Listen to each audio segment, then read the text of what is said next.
जन्म सार्थक करी, जन्म सार्थक को उनको मौका है। भारत भूमि में घर घर में गीता है, भागवत है, बाकी कोई पढ़ता नहीं, कोई जानता नहीं, कोई सुनता। इतना गधा हो गया। इसलिए चैतन्य महाप्रभु विशेष करके कहते हैं कि भारत भूमि ते मनुष्य जन्म है, जन्म सार्थक करी। जन्म सार्थक करी का अर्थ होता है जन्म को पूर्ण बनाओ, संपूर्ण बनाओ। तो संपूर्ण बनाने का तरीका क्या है? ये वेदादि शास्त्र पढ़ो, अच्छी तरह से समझो, तभी तो जीवन सफल होगा। जासूसी लिटरेचर पढ़ के क्या लाभ होगा? नहीं, उसी में आ सकती है, उसी में आ सकती। तद बायस तीर्थम, भागवत में बताया, न तद बचस चित्त पदम हरेर जस प्रगनीत कर ही चीज तद बायसम तीर्थम। जिस शास्त्र में भगवान की गुणगान लिखा नहीं है, वो जो शास्त्र है, साहित्य है, वो बायस तीर्थम, कौए का आनंद का स्थान है। कौए जितना झूठा चीज, खराब चीज फेंक देता है रास्ता में, उसी में कौआ लोग आके आनंद लेते। तद बायसम तीर्थ। और जिस शास्त्र में भगवान का गुणगान लिखा है, वो हंस का लिया है, परमहंस, हंस, हंस, राजहंस। वो स्वच्छ जल में रहता है, जहाँ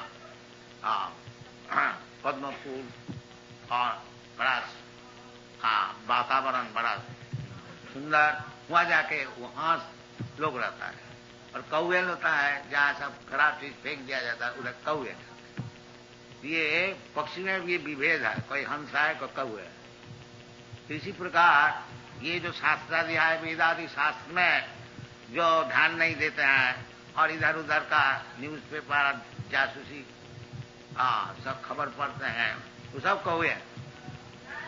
राजहंस जो होगा, ये सब शास्त्र का अनुशीलन कर, परमहंस, राजहंस, ये उचित है। इसलिए भारतवर्ष में बहुत जल्दी ये काम हो सकता है। भारतवर्ष में अभी तक पंडित है और भक्त भी है, जो कि शास्त्र को समझता है, समझा सकता है। उसको पास जाए, शास्त्र का अभिलाष समझे और जीवन को सार्थक करे, करके खाली बैठ नहीं रहे। चैतन्य महाप्रभु कहते हैं जन्म सार्थक करी। फर्स्ट ऑफ ऑल पहले तो अपना जीवन सार्थक कर लो, फिर परोपकार करो, दुनिया को सुनाओ। दुनिया में काम तो देख रहे हैं, सारा दुनिया में केवल आहार और निद्रा भय मैं तो नहीं जानते। तुमको सुनाना चाहिए, ये भारतवर्ष का काम है। जो पृथ्वी का है कि कोना कोना में सब चले जाए, बड़े बड़े विद्वान साधु भक्त लोग जाके इनको सुनाए। ये सुनता है, ये सुनने लेके बहुत आग्रह इनका है, तभी तो आया है। ये इधर आपका स्विंग मशीन देखने को नहीं आया। जब इंडस्ट्री स्विंग मशीन बनाया, साइकिल बना, वो तो 200 बरस पहले ये लोग बनाया। वो रास्ता में जाने से अब कभी कोई माननीय व्यक्ति नहीं होंगे। जब इंडस्ट्री में बड़ा हो गया, तुम क्या इंडस्ट्री करो, वो 100 बरस आगे है। उसको अगर भगवत भक्ति दोगे तभी तुम्हारा सम्मान बनेगा। वो चीज वहां है ही नहीं। वो मशीन बना के उधर बड़ा नहीं हो सकते। इधर बना सकते हो, बोनगांव सियाल राजा, जंगल में सियाल भी, वो सिगाल भी राजा हो जाता, वो अलग चीज है।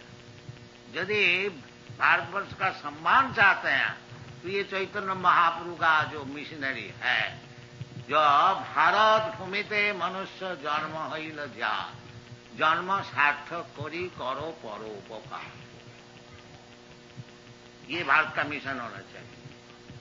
उधर से नकल करके और इसका बाद बिल्डिंग बना करके, इसमें आप उससे बड़ा नहीं हो सके, वो और आगे बहुत। इसीलिए ये कृष्ण कॉन्शसनेस मूवमेंट है, जब असल में भारत जो असली कृष्टि है, सभ्यता है, भगवत भक्ति और भगवत गीता मौजूद है, कोई मुश्किल नहीं है। भगवद गीता में सब बात अच्छी तरह से लिख दिया गया है। उनको अच्छी तरह से समझाओ, खुद भी समझो, अपना जीवन का सार्थक करो और परोपकार। सिंपल, कोई मुश्किल नहीं है। और चैतन्य महाप्रभु बता रहे हैं कि आप लोग सब गुरु बन जाइए। हाँ, कहते गुरु का बहुत जरूरत है। क्या सारा दुनिया सब मूर्ख है, गधा है, उसको सिखाने के लिए बहुत गुरु का जरूरत है।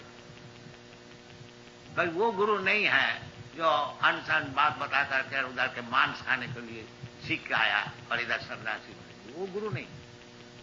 हाँ, गुरु तो जैसा शास्त्र में बताया है, जैसे चैतन्य महाप्रभु बताते हैं कि हमारा आज्ञा गुरु होगी। मैं जो बता रहा हूं उस आज्ञा को पालन करके गुरु। ऐसा भूमि फोर गुरु में आज्ञा पालनकारी गुरु, जो कि सुपीरियर अथॉरिटी का ऑर्डर मानते हैं, वो गुरु है। और अपना कुछ मैन्युफैक्चर करके गुरु नहीं हो सकता, वो गुरु नहीं। समित्वानि श्रोत्रियम ब्रह्मनिष्ठम शाब्दे परेच निष्णातम ब्रह्मणि उपसमाश्रयम, ये गुरु का लक्षण है। तद्विद्धि प्रणिपातेन परिप्रश्नेन सेवया उपदक्षन्ति तद ज्ञानम ज्ञानी न तत्वदर्शी। जो तत्वदर्शी है वो गुरु है, जो तत्व को देखा है भूमि फोर में। तो चैतन्य महाप्रभु कहते हैं, कृष्ण भगवान और कृष्ण भी बोलते हैं वही एक ही बात। जयदम परमम गुह्यम मद भक्तेषु विदास न च तस्मात् मनुष्येषु कश्चित् में प्रिय कृष्ण। तो पूर्व आचार्य का, ये भगवान का जो बातें हैं उसको यदि प्रचार करे तभी वो गुरु है, नहीं तो ऐसे गुरु नहीं हो सकता। तो चैतन्य महाप्रभु कहते इसीलिए जो हमारा आज्ञा गुरु है या तारो से ही देश। हमारी आज्ञा से मैं जो बोल रहा हूं, कृष्ण चैतन्य महाप्रभु क्या बोल रहे हैं वही जो भगवान बोल रहे हैं। कि भगवान कृष्ण बोलते हैं माम एकं शरणं व्रज, और चैतन्य महाप्रभु कह रहे हैं जो कृष्ण का भजन करो, हरे कृष्ण का नाम जाप करो, ये कृष्ण का भजन, कोई फर्क नहीं। और चैतन्य चरितामृत और खास करके बताते हैं हमारा आज्ञा गुरु हैया तारो यही देश, जारे कहो जारे देखो तारे कहो कृष्ण उपदेश। ये परंपरा चैतन्य महाप्रभु कोई नई बात नहीं बोल रहा, वो कहते हैं कि कृष्ण का जो उपदेश है उसको बताओ सबको, जारे देखो तारे कहो, कहीं भी किसी को देखो। तो ये कोई मुश्किल है क्या? यदि प्रत्येक व्यक्ति ये कहने को शुरू करे तो देखो जी, भगवद गीता में भगवान चाहते हैं कि सब कोई उनका चरण में शरणागत हो जाए, इसलिए आपको मैं बोल रहा हूं आप भी हो जाइए, बस आप गुरु हो गए। कोई मुश्किल है? कृष्णोपदेश, जो कृष्ण बोल रहा है उसी को बोलिए, आपको कोई मैन्युफैक्चर करने नहीं पड़ेगा। जो कृष्ण बोल रहा है, जारे देखो तारे कहो कृष्ण हो, तो सबको लिए उचित है। जैसा चैतन्य महाप्रभु बताते हैं, जैसा कृष्ण बताते हैं, इसी प्रकार कृष्ण कॉन्शियसनेस मूवमेंट को खूब दुनिया में प्रचार करना चाहिए। और नहीं तो जो कुछ हम लोग कर रहे हैं वो केवल परिश्रम है, उसमें कुछ लाभ नहीं। तो धर्मस्यानुष्ठित पुंसांग विश्वास न कर, रुचि अपना रुचि बढ़ाइए और दूसरे को रुचि संपन्न कराइए। ये शास्त्र का निर्देश है।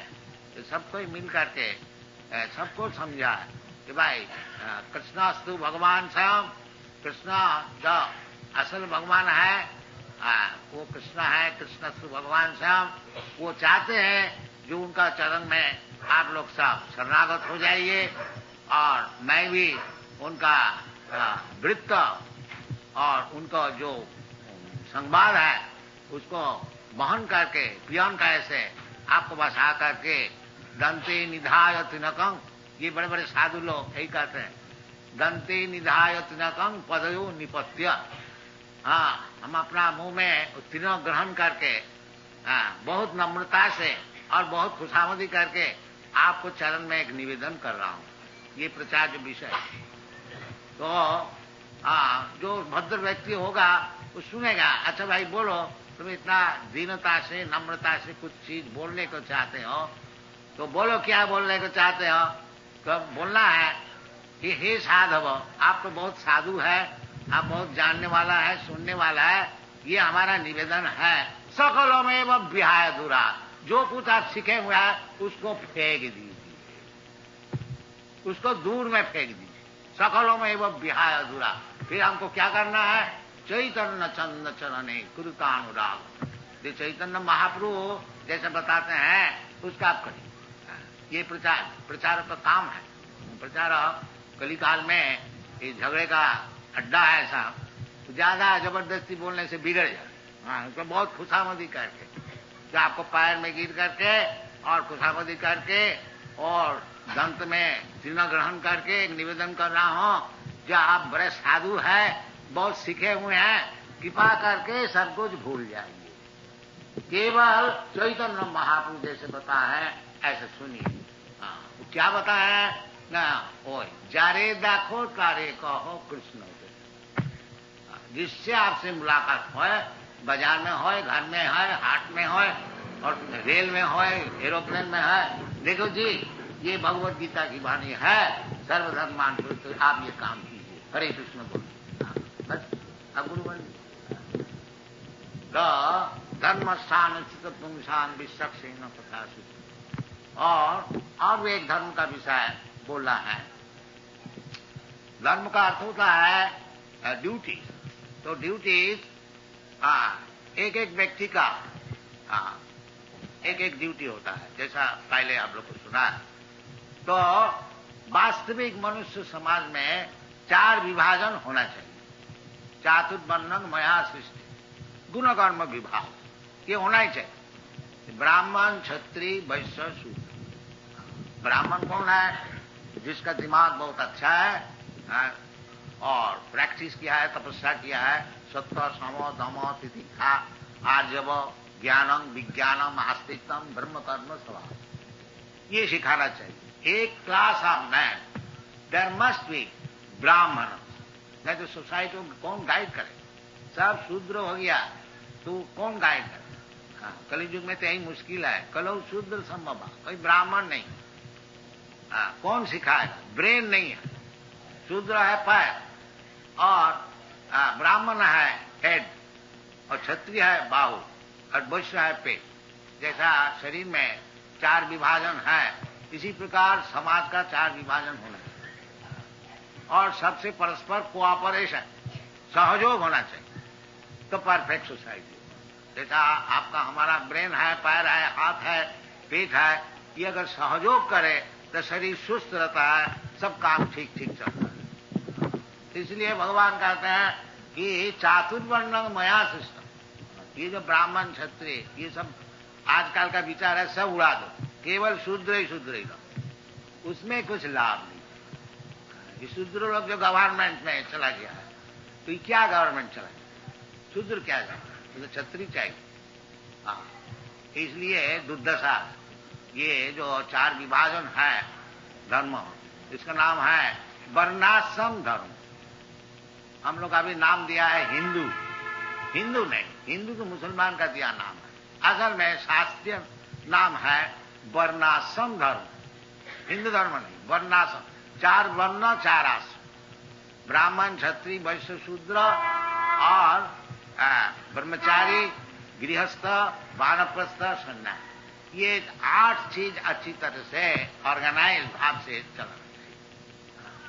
तो कलियुग में ये भी असंभव हो गया और ठीक ठीक ब्राह्मण, क्षत्रिय, वैश्य मिलता नहीं। इसलिए कलियुग में भगवान शास्त्र में एक ही निर्देश दिया है कि तुम चाहे ब्राह्मण हो, शूद्र हो और क्षत्रिय हो, जो कुछ हो, असल में तुम्हारा काम है भगवान को संतुष्ट करना, ये असल काम है। वर्णाश्रम विभाग ये नैमिषारण्य में बड़े बड़े ब्राह्मण पंडित और ऋषि लोग को विचार में ये स्थिर हुआ है।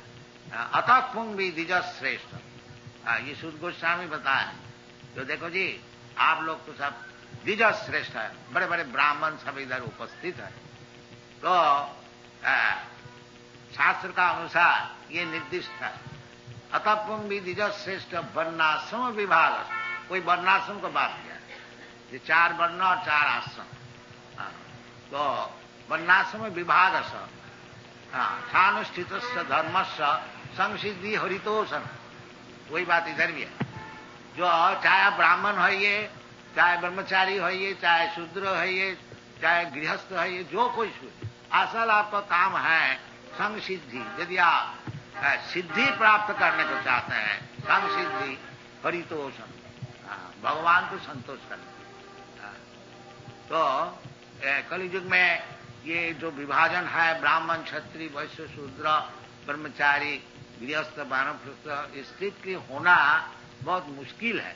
इसलिए एक काम सबके लिए उचित है, जो हरितोषणम, भगवान को संतुष्ट, तब आपको सिद्धि होगी, संसिद्धि हरितोष। तो भगवान कलियुग में बड़ा सरल भाव से संतुष्ट हो सके। क्यों? किस तरह से? हरेर नाम नाम केवलम कलौ नास्तेव नास्तेव नास्तेव गतिरंत। इसलिए शास्त्र का निर्देश अनुसार हम लोग तो बहुत गिरे हुए हैं। इसलिए हरेर नाम, भगवान का नाम, ये नहीं है कोई नाम लिया, नहीं, हरेर नाम। इसलिए खास करके बताया हरेर नाम। तो भगवान का अनंत कोटि नाम है, राम नृसिंह बराहो आदि अनेक हजार नाम है। कोई नाम भी ग्रहण कीजिए। अभी हम तेहरान से आ रहे हैं, उधर मुसलमान का देश है। तो कोई ऐसा समझा जो हम लोग आपका कृष्ण का नाम क्यों ले? नहीं, हम बोलता है जो कृष्ण का नाम नहीं, भगवान का नाम अनेक है। आप क्या भगवान का नाम समझते हैं? वो बोलता, हम लोग बोलता है अकबर, अल्लाह, तो अल्लाह का नाम लीजिए, बाकी भगवान का ही नाम लीजिए, और कुछ ना। नाम नामकारी बहुला निज सत्व शक्ति। तो भगवान का नाम शास्त्र में जैसा है उसको ग्रहण कीजिए, ग्रहण करके अपना जीवन को सफल कीजिए, कोई मुश्किल नहीं है। और यदि हम लोग भगवान का नाम नहीं लिया, भगवान को समझा नहीं, धर्म स्थान विश्वक्ष न कथा, भगवान को अपनाया नहीं, तो फिर जीवन केवल विफल हुआ, समय वही केवल। ये शास्त्र का निर्देश है। तो कलियुग में ये बड़ा सरल है कि हरे कृष्णा कृष्णा कृष्णा हरे हरे, हरे राम राम राम हरे। ये कीर्तनीय सदा हरि, सततं कीर्तयन्तं माम जतन्तश्च धीरभृता, भगवद गीता में। ये सब समय हमारा नाम कीर्तन करते हैं। सततं माने 24 उठते बैठते सोते खाते पीते सब समय हरे कृष्ण। सततं कीर्तयन्तं माम जतन्तश्च धीरभृता, नमः संतश्च मांग नित्यं नित्य युक्ता उपासते। ये सब शास्त्र का निर्देश है। तो शास्त्र विधि ग्रहण करने से सिद्धि होती है, और नहीं तो सिद्धि नहीं। जो फिर समय है वही कबल। यदि शास्त्र विधि को हम लोग छोड़ देते हैं, न सिद्धि स्वभावनति, जो शास्त्र विधि मुत्सिद्ध वर्तते काम का, न सिद्धि स्वभावनति, उसको कभी सिद्धि लाभ नहीं, न सुखंग न परांगति, और सुख तो होता ही नहीं है, परागति का बात ही छोड़। तो शास्त्र में बताया है, निर्देश दिया है, चैतन्य महाप्रभु ने प्रचार किया है, ये हरे नाम केवलम, बड़ा सरल उपाय है। ये आप लोग से निवेदन है कि इसको ग्रहण कीजिए और उसको जपा कीजिए, जीवन आपको सफल हो। Thank you very much.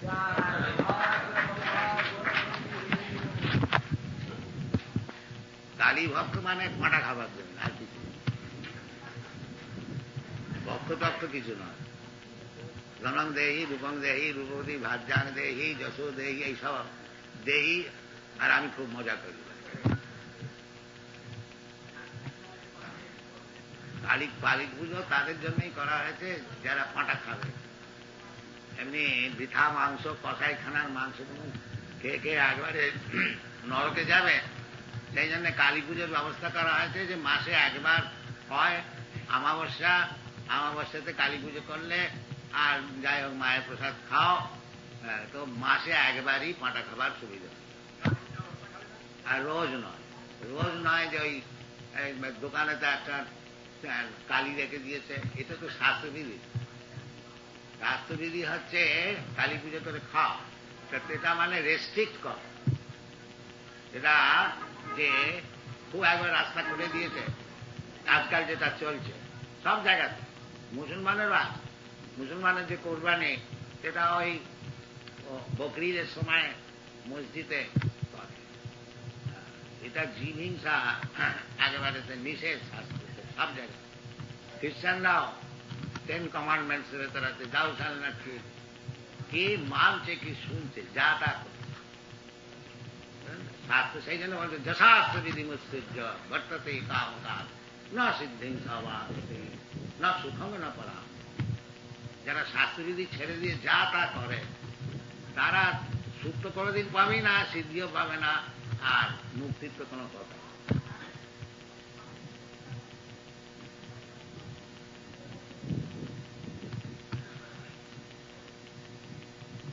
শাস্ত্রেতে লোকে বলছে, শাস্ত্রেতে বলেছে লোকে গবয়া আমিষ মধ্যসী বা নিত্যাস্ত জন্তু।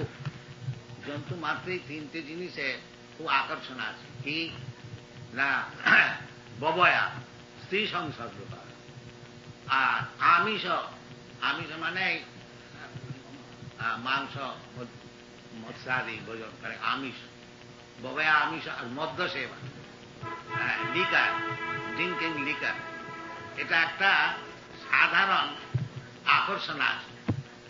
তো এটা আবার শাস্ত্রেতে নির্দেশ করছে কেন না, নির্দেশ এই জন্য করছে আকর্ষণটাকে ক্রমশ কমিয়ে ওটাকে নীল করে দেবে। এই জন্য শাস্ত্রেতে বিবাহ করতে বলছে যে স্ত্রী পুরুষের সম্মান তো আছে, বিবাহ করার না করা আছে। ওটা বিবাহ করতে বলছে কেন না, ওটাকে রেস্ট্রিক্ট করছে যে একটা স্ত্রী একটা পুরুষের মধ্যে থাক, তাহলে ব্যভিচার হলে তো আর কিছু থাকবে সব নষ্ট হয়ে যাবে। ওটাকে রেস্ট্রেন করছে। পাঁঠা তো এমনি বাজারে কিনতেই পাওয়া যায়, আবার কালী পুজো করে বলবা সেটা ওই রেস্ট্রিক্ট করছে যে অমাবস্যার দিনে কালী পুজো হবে, তার মানে রেস্ট্রিক্ট হয়ে গেল মাসে একবার। ওই ইচ্ছে করলাম বাজারেতে কসাইখানার মাংস কিনে নিয়ে এলো, মহাপাপ। রেস্ট্রিক্ট করতে করতে করতে করতে কোনোদিন ওটা শূন্য হয়ে যায়। আসল উদ্দেশ্যটা যে সেগুলো ছাড়তে হবে, কিন্তু তো ছাড়বে না, ওই আস্তে আস্তে ছাড়বে। এই জন্যে শাস্ত্রতে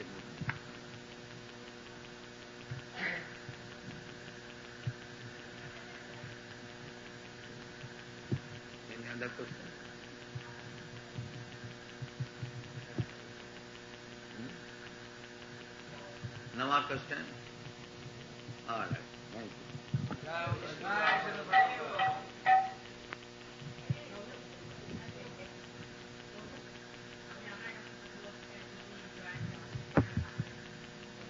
হ্যাঁ বলুন।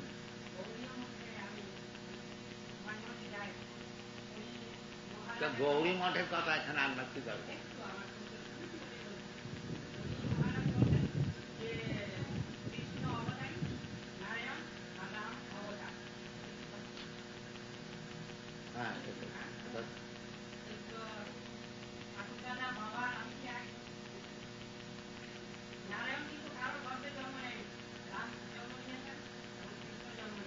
তো ওই আপনার ওই সব বুদ্ধি দিয়ে ভগবানের কথা বোঝা যায়। শোনো, এই ভগবান কৃষ্ণ ওই জন্য জন্ম কর্মে দিব্য। আপনি যে জন্ম টন্ম বুঝে রেখেছেন, বাবা মা জন্ম, ও জন্ম নয়। এই জন্য বলছে জন্ম কর্মঞ্চ দিব্য যু জানা। শোনো, ভগবানের জন্মটা ওই রকম না। আপনি যেরকম বলছে বাবার থেকে জন্ম হলো, মায়ের থেকে জন্ম হলো, তা নয়। এই জন্য বলছে জন্ম কর্মঞ্চ দিব্যম। দিব্যম বলবার কার উদ্দেশ্য, ওটা লৌকিক নয়। আপনি তো লৌকিক কথা বলছেন। হ্যাঁ, ওই তো বাবা মার জন্ম, পিসিমার জন্ম, মায়ের জন্ম, এইসব হচ্ছে লৌকিক।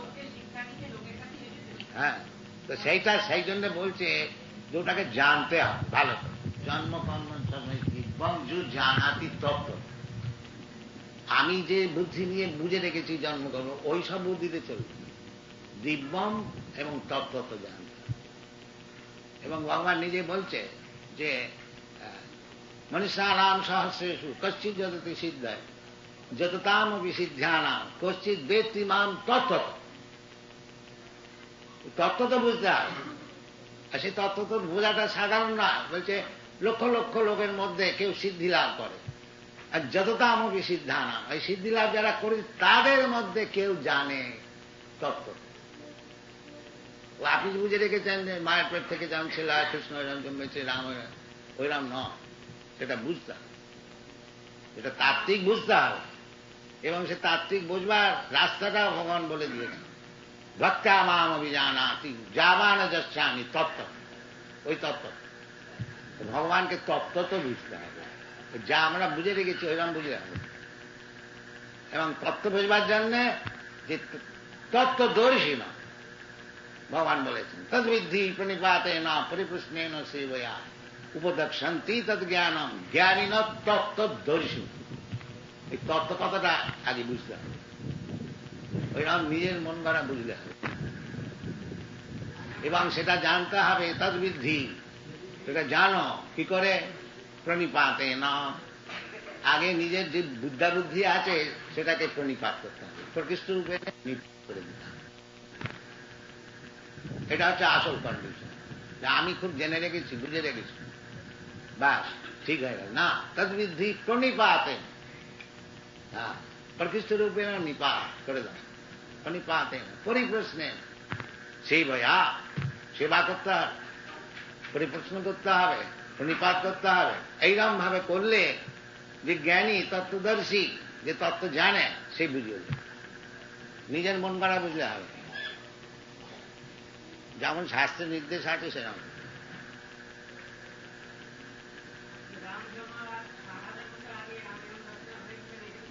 ওই জন্য বলছি যে তত্ত্বদর্শীর কাছে যেতে হবে, ওইরকম ভাবে বুঝতে হবে, ওইরকম বুঝতে হবে।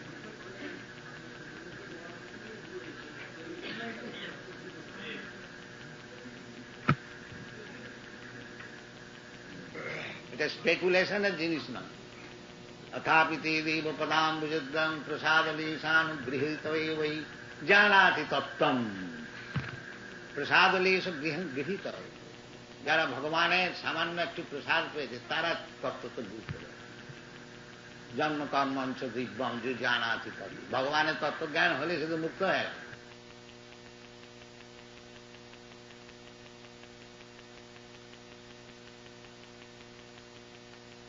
एकदासो बनंग जाता, वो अजामिल का उपाख्यान अभी हम लोग वर्णन कर रहे हैं। वो अजामिल का विषय, पहले ब्राह्मण बालक, सब ब्राह्मण का गुण उसमें था। वो ब्राह्मण का गुण जो है उसको बताया गया है, अयं ही सुत संपन्न। ये व्यक्ति जब बालक था, ये जो युवक था, उनकी शादी हो गया था, तो सुत संपन्न, सुत का अर्थ होता है वेद का ज्ञान। वेद का नाम है श्रुति, और जो वेद का ज्ञान सुन के लाभ किया है उसको कहा जाता है श्रोत्रियम और श्रुत। जो वेद का ज्ञान सुना है गुरु से, ये सुनने का चीज है। पहले सुने, ये जो हम लोग सत्संग चला रहे हैं, इसका उद्देश्य है कि वेद का जो ज्ञान है उसको आप लोग आ करके सुने, सुनते सुनते ज्ञान लाभ होगा। पढ़ने का भी जरूरत नहीं है। कोई अगर पढ़ने को लिखने को नहीं जानता है तो उसको ज्ञान कैसा होगा? सुन के होगा। भगवान कान दिया है। असल में पहले वेद का ज्ञान सब कोई गुरु से सुन करके ही सीखता था। लिखित पुस्तक नहीं था। लिखित पुस्तक, ये कलियुग का प्रारंभ में व्यासदेव देखा कि कलियुग में स्मरण शक्ति कम हो जाएगा, इसीलिए केवल सुन करके उसका ज्ञान लाभ नहीं होगा, वो किताब पढ़ना चाहिए, रखना चाहिए। इसलिए हम लोग इतनी किताबें सब छप रहा हूं कि केवल इधर कभी कभी आप लोग आए सुन करके चले गए, केवल इधर कभी कभी आप लोग आए सुन करके चले गए, उसमें काम नहीं बनेगा। किताब पढ़िए सब। किताब पढ़ने से वेद का ज्ञान लाभ होगा।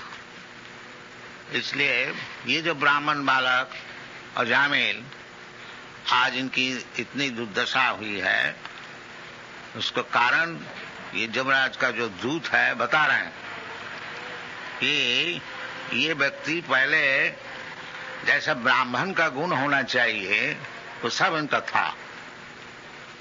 क्या है न, सुत संपन्न, अच्छी तरह से वेद का ज्ञान सुना हुआ था, संपन्न, संपन्न माने आखिरी तक सुना था 4 वेद का विषय में, और शील वृत्त गुणालय, और व्यवहारिक काम में भी बड़ा सज्जन और सद्गुण सब इनमें था। शील सत्व गुणालय, धृतव्रत, और धृतव्रत का अर्थ होता है जो काम करना है उसको व्रत धारण के किया जाए, इन्हें फुल डिटर्मिनेशन, धृतव्रत। हाँ, भगवद गीता में भगवान कहते हैं महात्मानुस्तपांग प्रार्थ दैवी प्रीति मास्थित भजंती दृढ़व्रत। द वर्ड इज, ये शब्द का बताया है दृढ़व्रत और दृढ़व्रत। दृढ़ मीन निश्चित, सवेरे 4 बजे उठना है निश्चित, उसमें कोई फर्क नहीं पड़ेगा। कोई 4 बजे उठा और कोई नहीं उठा, नहीं, रोजाना अवश्य उठना चाहिए 4 बजे, उसका नाम है धृतव्रत और दृढ़व्रत। ये नहीं जो ऑकेजनली कभी कभी हम उठ जाते 4 बजे, नहीं, रोजाना उठना चाहिए, ये ब्राह्मण का काम है। धृतव्रत मृदु, बड़ा शांत स्वभाव, दांत, यानी अपना इंद्रियों को दमन करके रखना, ये ब्राह्मण का काम है। सम दम, मन को स्थिर रखना, इंद्रियों को स्थिर रखना, सम दम तितिक्षा, ये सब सीखना चाहिए। तो इसलिए बताया था मृदु दांत सत्यवान। सत्यवान का अर्थ होता है कभी झूठ नहीं बोलता। सत्यवान मंत्रविद, और वेद का मंत्र सब कंठस्थ और शुचि, बड़ा शुचि संपन्न, neat and clean, thrice taking bath, 3 दफे स्नान करते हैं, कपड़ा और शरीर खूब शुद्ध रखते हैं, और गुरु अग्नि अतिथि विद्याना, ये 3 वस्तु को सत्कार करना, गुरु को देख करके ही नमस्कार करना चाहिए, दंडवत। और अग्नि, इन्हें रोजाना यज्ञ करना चाहिए। और अतिथि, कोई व्यक्ति अचानक घर में आ जाए उनकी सेवा करनी चाहिए। और वृद्धानां, और विशेष करके वृद्ध व्यक्ति को खूब अच्छी तरह से सम्मान करना, उसको संतुष्ट करना, ये सब गुण है। और शुश्रूषु अनहंकृत, ये ब्राह्मण बालक ये सब करते थे, और अहंकार भी नहीं, जहां हम इतना करने वाला है, अनहंकृत, सर्वभूत सुहित, और सबके लिए सुहित, यानी उसको अच्छा सोचना, सबके लिए सबका मंगल हो, सर्वे सुखी न भवन्तु, ये सब मनुष्य का सद्गुण है। साधु, और साधु एक एक शब्द का अनेक बहुत बड़ा लंबा चौड़ा अर्थ है, संक्षेप में आपको बता दूं तो साधु, साधु का अर्थ होता है भगवत भक्त। भगवान जैसे बताया है भगवत गीता में, साधु रेव समन्तव्य। साधु का अर्थ होता है कौन? भजते माम अनन्य भाग, और पीछे सुदुराचार भजते माम अनन्य भाग साधुरेव समन्तव्य। जो कि भगवत भक्त है, भगवत सेवा छोड़ करके और दूसरा काम उनका नहीं है, उसका नाम है साधु। तो ये साधु शब्द भी आया है। मितवाग और ज्यादा अनशन वक्ता नहीं। ये भक्त का उचित है कि केवल भगवान का ही नाम कीर्तन करें। अनशन बकने से खाली परमायु हानि होती है, उसमें कुछ लाभ नहीं है। इसलिए शास्त्र में कहता है वाचांसी वैकुंठ गुणानुवर्णन। यदि आप बात करें, बातचीत करें तो वैकुंठ जो भगवान है उनका विषय करें। वो सिनेमा एक्ट्रेस का विषय नहीं। श्रवणम कीर्तनम विष्णु। अगर बातचीत करें, श्रवण किसी का विषय श्रवण करना है तो भगवान विष्णु का विषय श्रवण कीजिए, और किसी का विषय कुछ बोलना है तो वो भगवान का विषय ही बोलिए। श्रवणम कीर्तनम विष्णु वाचांसी वैकुंठ गुणानुवर्णन सबई मन कृष्ण पदारविंद। इसका नाम है कृष्ण कॉन्शसनेस, कृष्ण भावनामृत। ये सब समय मन को भगवान का चरण में लगा के रखना। और भगवान खुद बताते हैं मन मना भव मद भक्त मत जाजी मांग नमस्कुरु। तो इसका नाम है जो कृष्ण कॉन्शसनेस। ये चार बात सब समय भगवान का चिंतन करना। इसलिए हम लोग सबसे अनुरोध करते हैं कि हरे कृष्णा नाम जपा कीजिए तो मन भगवान में लगेगा। हरे कृष्णा कृष्णा नाम तो सुन रहा है ना, तो सुनने से मन जाएगा उधर। ये मेडिटेशन है। हरे कृष्णा कृष्ण कृष्ण हरे हरे, मन मना। और वो करेगा कौन? मद भक्त। मन मना भव मद भक्त। बिना भक्त हुए वो हरे कृष्ण क्यों जपेगा? तो मन मना भव मद भक्त मद जाजी, मुझको पूजा करो। इसलिए भगवान खुद आए हैं मंदिर में। खूब अच्छे से सजाओ, भगवान को फूल चढ़ाओ, भगवान को भोग लगाओ, प्रसाद खाओ। ये सब शास्त्र में विधान दिया है। मन मना भव मद भक्तो मद जाजी मांग नमस्कुरु। अगर कुछ नहीं कर सकते हो, एक दफे आकर के नमस्कार करके जाओ। बहुत सरल है, कोई मुश्किल नहीं है। बाकी हम लोग करने को नहीं चाहते। अब लोग कहते हैं चलो जी मंदिर में जाके क्या होगा, चलो रेस्टोरेंट में चलो, एक कप चाय पिया जाए, बीड़ी फूका जाए। ये सब दुर्दशा क्यों ना हो? तो शास्त्र में जो विधि है उसको हम लोग मानते नहीं, उसको उल्लंघन करते हैं, तो उसको कभी सुख मिल सकता है? नहीं। जशास्त्र विधि मुत्सृज्य वर्तते काम कारत न सुखं सवानति। उसको कभी सुख नहीं मिलेगा। शास्त्र विधि को उल्लंघन करेंगे और हम सुखी रहेंगे, ये संभव नहीं है। तो ये बालक, ब्राह्मण बालक, ये युवक 20-25 बरस उम्र, ये सब चीज सीख लिया था। ब्राह्मण का घर में जन्म लेने का उपकार क्या है? दूसरे को सीखने पड़ता है, और ब्राह्मण का घर में जन्म होने से पिता माता का आचरण देख कर ये खुद ही सीख जाता। ये उपकार है। और ब्राह्मण का घर में जन्म हुआ और पिता माता का भी ब्राह्मण का आचार नहीं है, तो बालक कैसे सीखे? और उसको सिखाया भी नहीं जाता स्कूल कॉलेज में भी। तो ये पतन हो गया। तो पतन होने का बहुत कारण है। और एक कारण ये बता रहे हैं कि एकदा असौ, वो जो अजामिल ब्राह्मण कुमार एक दफे बनंग जात, वन में गया था। ये एक दिन नहीं, ये ब्राह्मण का काम ही है जो वन में बगीचा में जा करके भगवान के लिए सब पुष्पादि संग्रह करे। भगवान बोलता है पत्रम पुष्पम फलम तोयम जोमी भक्त्या प्रजच्छति। भगवान को अर्चन करने के लिए कोई ज्यादा खर्च नहीं है, जो खर्च कर सके वो खर्च करे खूब अच्छी तरह से, और जिसका पास पैसा है नहीं, खर्च नहीं कर सकता है, उसके लिए भगवान राजी है। जो थोड़ा सा पत्र हमको दो, थोड़ा सा पुष्प हमको दो।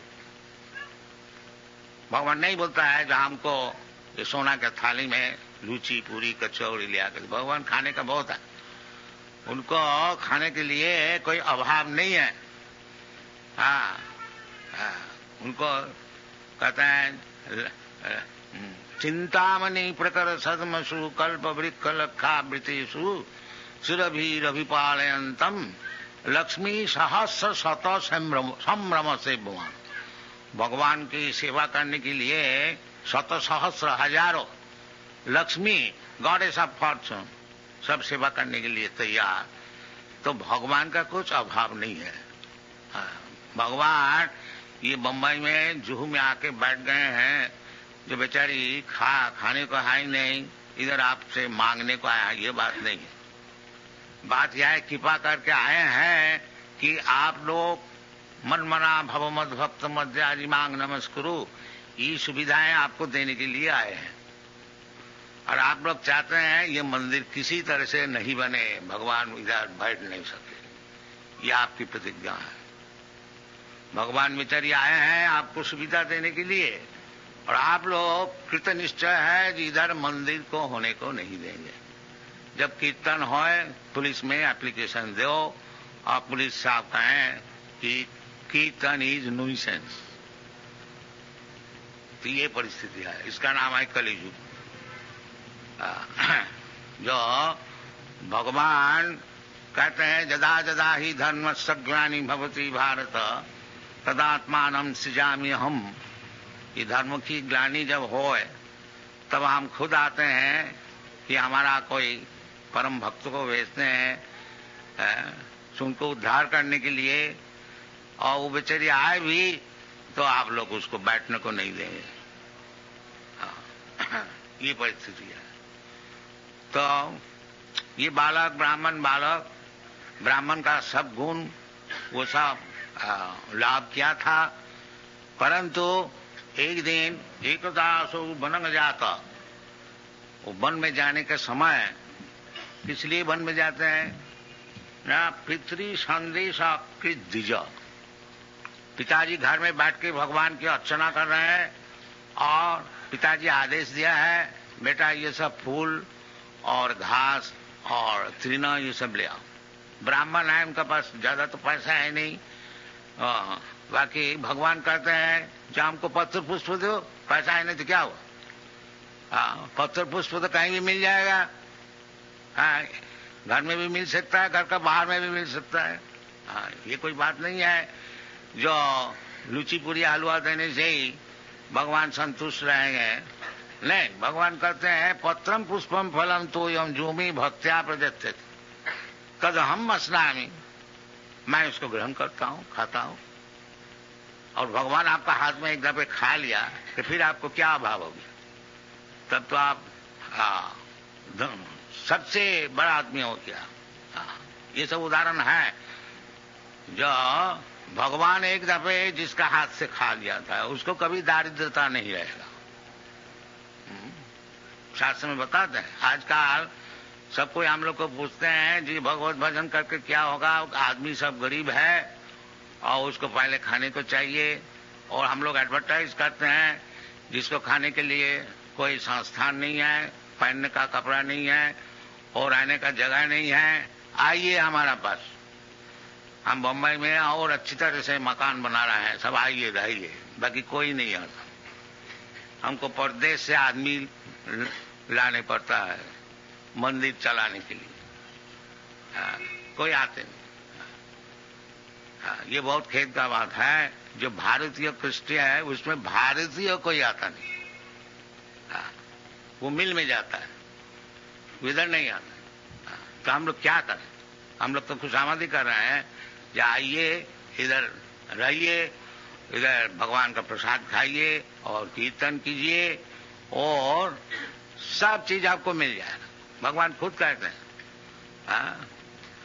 तेषाम नित्याभियुक्तानाम योगो क्षेमं वहम। What is the first line? अनन्य चिंतयन्तं मां जी जनापर्युपासते तेषाम नित्याभियुक्तानाम योगो क्षेमं वहामि अहम।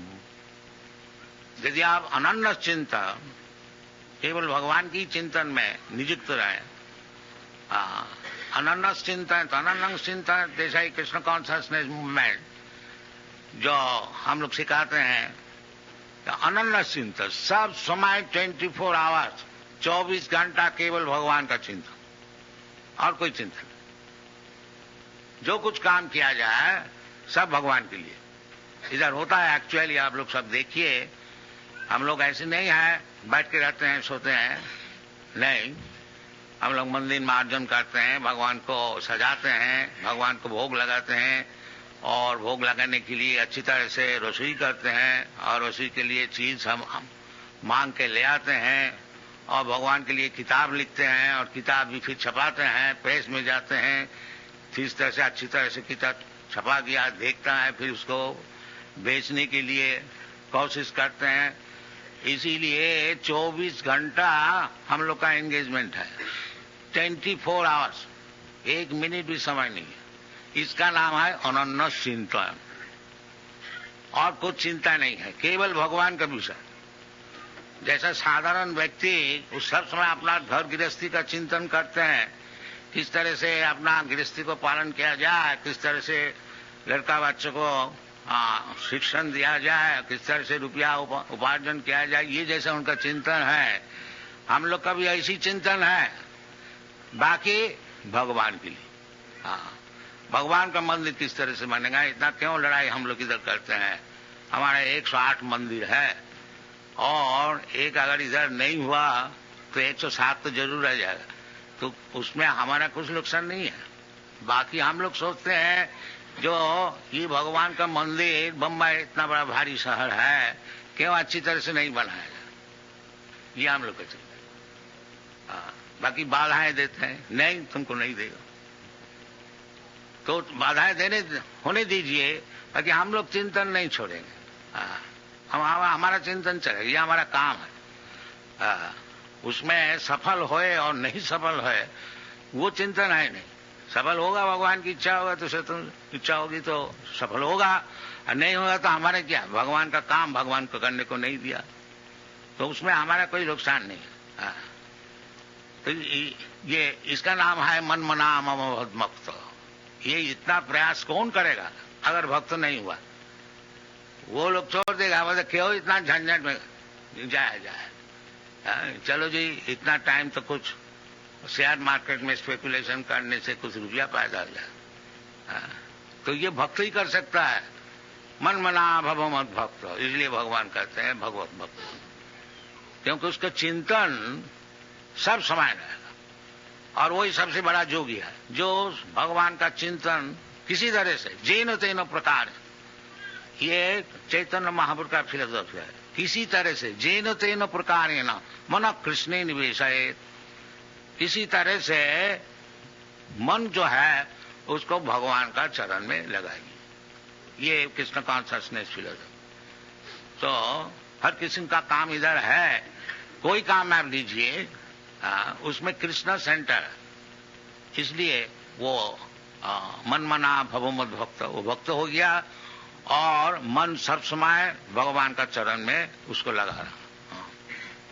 तो उसके लिए भगवान खुद कहते हैं जो इस प्रकार जो व्यक्ति है सब समय हमारा चिंतन करते हैं, उसको कोई अभाव नहीं रहेगा।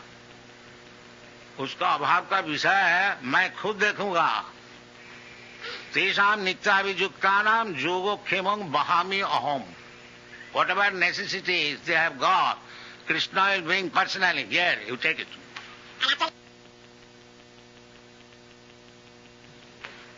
And actually आप लोग देखिए सब, हमारा 108 मंदिर है सारा दुनिया में, और एक एक मंदिर में है 50 से कम नहीं, 200, 250, 300 तक है भक्त लोग। और समझ लीजिए कितना भक्त है 108 मंदिर में सारा दुनिया में। लंदन में है, न्यूयॉर्क में है, लंदन में 2 है, एडिनबरा में है, और लॉस एंजलिस में है, बॉस्टन में है, अमेरिका में 40 है, ऑस्ट्रेलिया में है, कनाडा में है, सब जगह में है।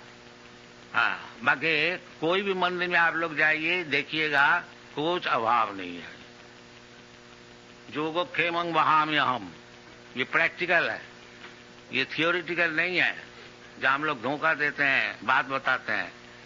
आप जाइए मुंबई में भी देखिए कितना परेशान हम लोग हो रहा है, बाकी हमारा सेवा पूजा चल रहा है। अगर मंदिर बनाने को नहीं भी दे तो हमारा सेवा पूजा तो चल रहा है, उसमें हमारा नुकसान कोई नहीं है। बाकी जो लोग बाधा देते हैं उनको नुकसान होगा, जरूर होगा। ये भगवान कभी सहन नहीं करेंगे।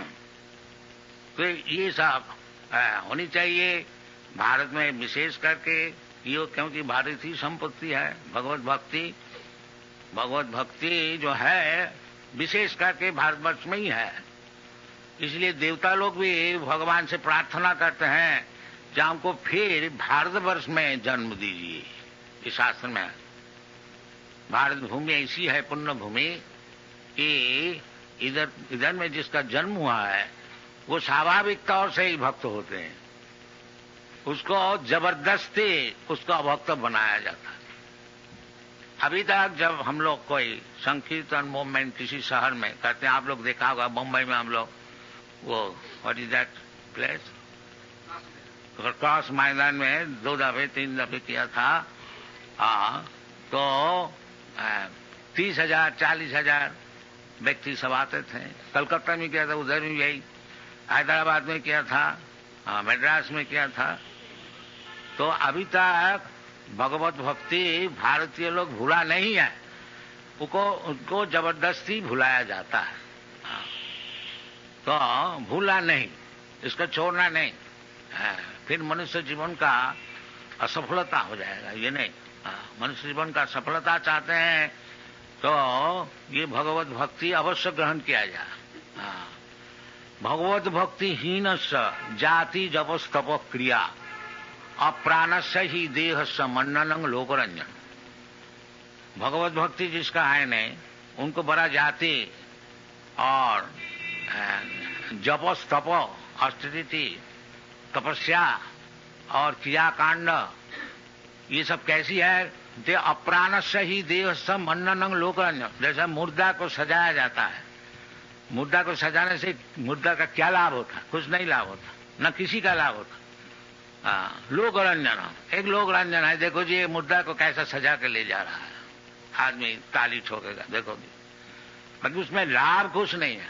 इसी प्रकार आप खूब बड़ा जाति बन जाइए और बड़ा इंडस्ट्रियलिस्ट बन जाइए, सबको बड़ा बड़ा बन जाइए, और भगवत भक्ति आई नहीं तो वही मुर्दा सजाने के लिए जैसा होता है वो बात। इसलिए भगवत भक्ति नहीं छोड़ना चाहिए। और चाहे ये भगवत भक्ति, ये जो अजामिल पिता का निर्देश अनुसार कहते हैं पितरी संदृश कृत दिजो, ये ब्राह्मण का लक्षण है।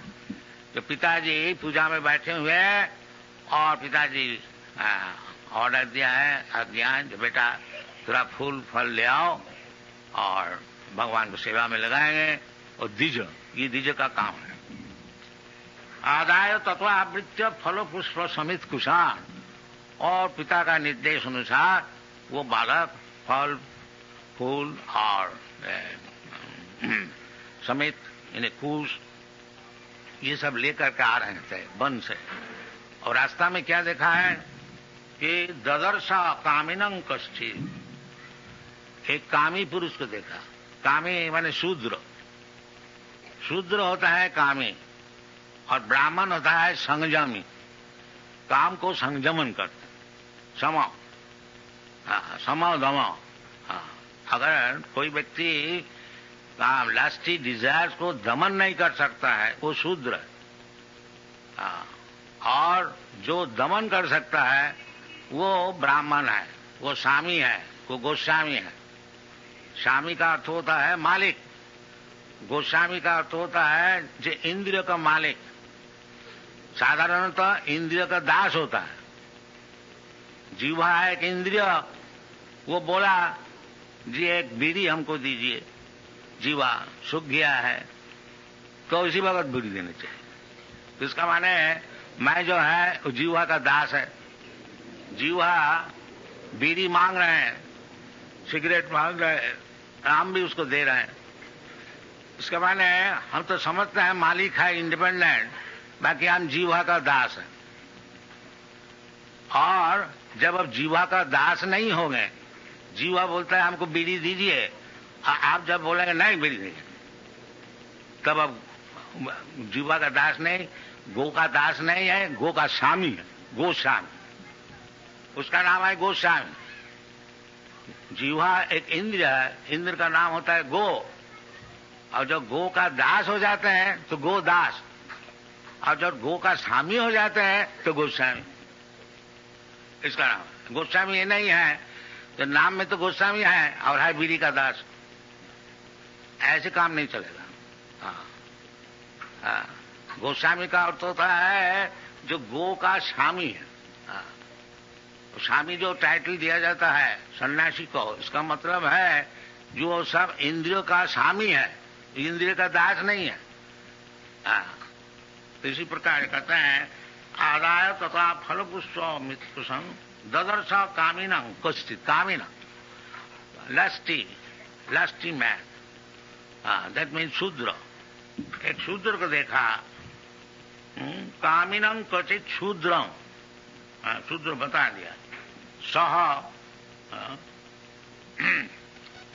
क्वचित् शूद्रं सह बुधिष्यया पित्या च मधुमौरेयं मदा घूर्णित नेत्रया। देखा जो एक औरत शूद्रा ने दोनों ही शराब पिया था, मद घूर्णिता, मद का अर्थ होता है शराब, और उसमें ब्रेन पजल हुआ गया था, मद घूर्णिता।